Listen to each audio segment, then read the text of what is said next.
Annyeonghaseyo, Yorobun. This is Anthony Gersaniba, vlogger sa South Korea. So ngayon guys, ipapakita ko sa inyo kung paano ko mag-memorize ng vocabularies. Okay? So halimbawa ito yung common object vocabularies. So ganito ako guys mag-memorize. Isinusulat ko siya sa Korean word and then sinasagutan ko siya sa English word or tag sa Pilipino. Okay? Sinusulat ko siya.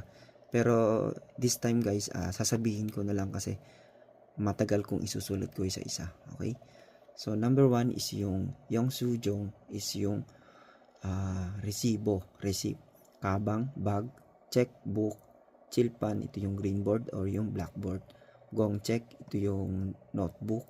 Piltong, ito yung pencil case. Yonpil, pencil. Chiuke, eraser. Sikye, clock. Dalyok, calendar. Changmun, window.